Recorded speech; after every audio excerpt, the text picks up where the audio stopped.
As I can see, there is nothing wrong with my body nor with my real being. Both are of my making and need not be approved upon. What has gone wrong is the inner body. Call it mind, consciousness, antakarana, whatever the name. Maharaj answers, what do you consider to be wrong with your mind? Questioner, it is restless, greedy of the pleasant and afraid of the unpleasant. Maharaj answers, what is wrong with seeking the pleasant and shirking the unpleasant? Between the banks of pain and pleasure, the river of life flows. It is only when the mind refuses to flow with life and gets stuck at the banks that it becomes a problem. By flowing with life, I mean acceptance, letting come what comes and go what goes. Desire not, fear not. Observe the actual as and when it happens, for you are not what happens. You are to whom it happens. Ultimately, even the observer, you are not.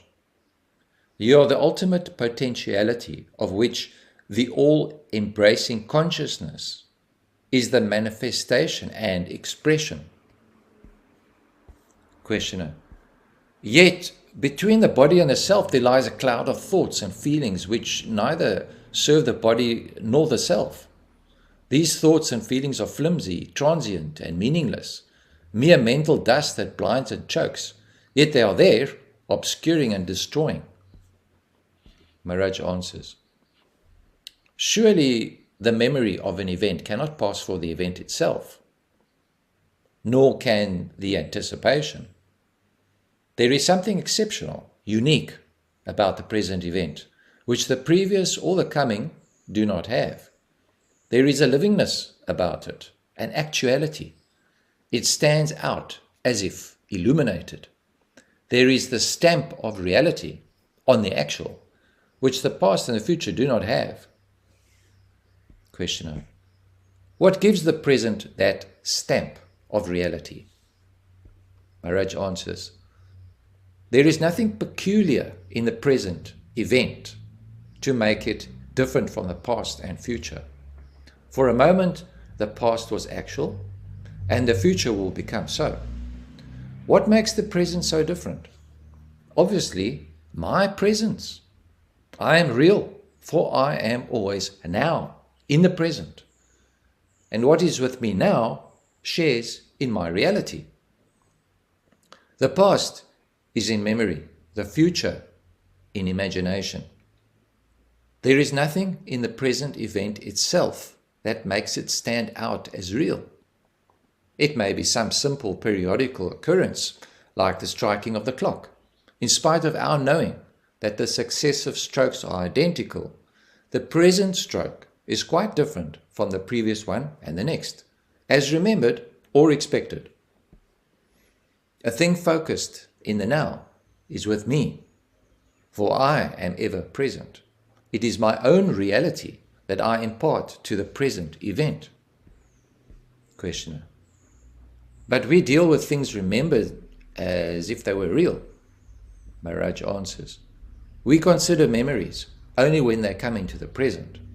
The forgotten is not counted until one is reminded, which implies bringing into the now.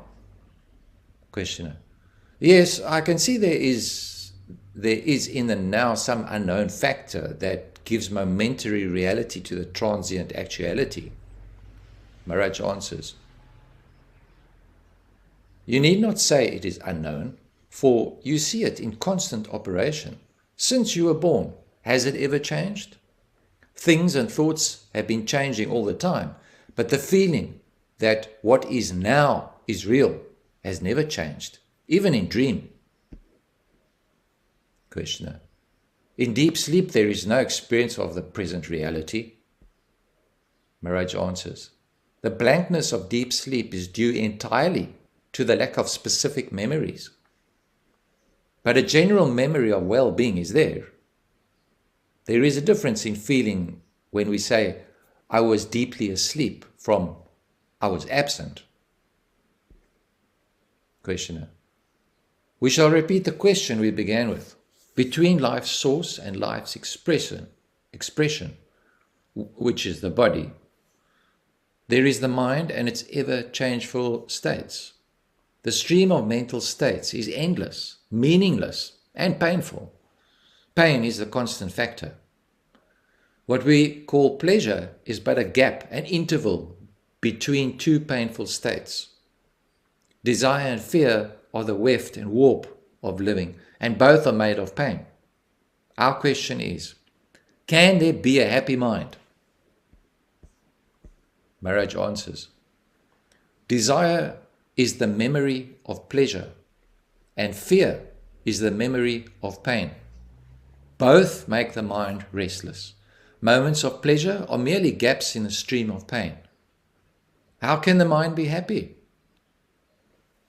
Questioner. That is true when we desire pleasure or expect pain, but there are moments of unexpected, unanticipated joy, pure joy, uncontaminated by desire, unsought, undeserved, God-given. Maharaj. Still, joy is joy only against a background of pain. Questioner. Is pain a cosmic fact or purely mental? To which Maharaj answers, the universe is complete, and where there is completeness, where nothing lacks, what can give pain? Questioner. The universe may be complete as a whole, but incomplete in details. Maharaj answers, a part of the whole seen in relation to the whole is also complete.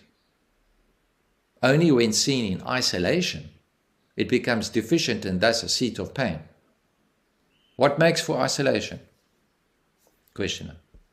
Limitations of the mind, of course. The mind cannot see the whole for the part. To which Maharaj answered, good enough. The mind, by its very nature, divides and opposes. Can there be some other mind which unites and harmonizes, which sees the whole in the part and the part as totally related to the whole? Questioner. The other mind, where to look for it? Maharaj. In the going beyond the limiting, dividing and opposing mind. In ending the mental process as we know it. When this comes to an end, that mind is born. Questioner. In that mind, the problem of joy and sorrow exists no longer? Maharaj answers, not as we know them, as desirable or repugnant. It becomes rather a question of love seeking expression and meeting with obstacles. The inclusive mind is love in action, battling against circumstances, initially frustrated, ultimately victorious. Questioner. Between the spirit and the body, is it love that provides the bridge?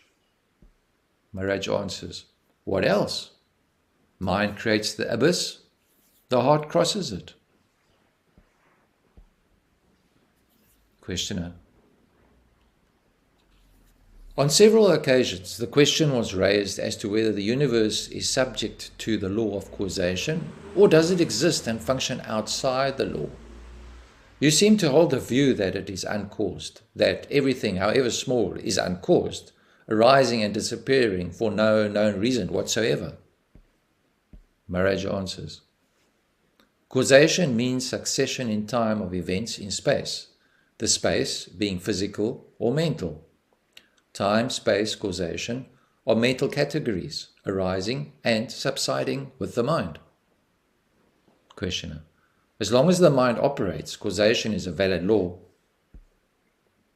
Maharaj answers, like everything mental, the so-called law of causation contradicts itself. No thing in existence has a particular cause. The entire universe contributes to the existence of even the smallest thing. Nothing could be as it is without the universe being what it is. When the source and ground of everything is the only cause of everything, to speak of causality as a universal law is wrong. The universe is not bound by its content because its potentialities are infinite. Besides, It is a manifestation or expression of a principle fundamentally and totally free. Questioner. Yes, one can see that ultimately to speak of one thing being the only cause of another thing is altogether wrong. Yet, in actual life, we are invariably initiate action with a view to a result. Maharaj answers, yes, there is a lot of such activity going on because of ignorance. Would people know that nothing can happen unless the entire universe makes it happen, they would achieve much more with less expenditure of energy. Questioner. If everything is an expression of the totality of causes, how can we talk of a purposeful action towards an achievement? To which Maharaj answered, the very urge to achieve is also an expression of the total universe. It merely shows that the energy potential has risen at a particular point. It is the illusion of time that makes you talk of causality. When the past and the future are seen in the timeless now as parts of a common pattern, the idea of cause-effect loses its validity and creative freedom takes its place. Questioner. Yet, I cannot see how can anything come to be without a cause. Maharaj answers, when I say a thing is without a cause, I mean it can be without a particular cause. Your own mother was needed to give you birth, but you could not have been born without the sun and the earth. Even these could not have caused your birth without your own desire to be born. It is desire that gives birth, that gives name and form. The desirable is imagined and wanted and manifests itself as something tangible or conceivable. Thus is created the world in which we live, our personal world. The real world is beyond the mind's ken. We see it through the net of our desires, divided into pleasure and pain, right and wrong, inner and outer. To see the universe as it is, you must step beyond the net. It is not hard to do so, for the net is full of holes. Questioner. What do you mean by holes, and how to find them? Maharaj answers, look at the net and its many contradictions. You do and undo at every step. You want peace, love, happiness, and work hard to create pain, hatred, and war.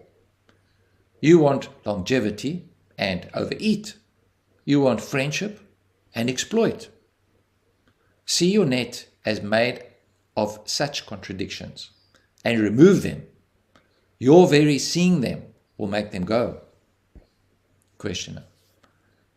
Since my seeing the contradiction makes it go, is there no causal link between my seeing and its going? Maharaj answers, causality, even as a concept, does not apply to chaos. Questioner. To what extent is desire a causal factor? Maharaj answers, one of the many. For everything there are innumerable causal factors, but the source of all that is the infinite possibility, the supreme reality, which is in you and which throws its power and light and love on every experience. But this source is not a cause, and no cause is a source. Because of that, I say everything is uncaused. You may try to trace how a thing happens, but you cannot find out why a thing is as it is. A thing is as it is because the universe is as it is.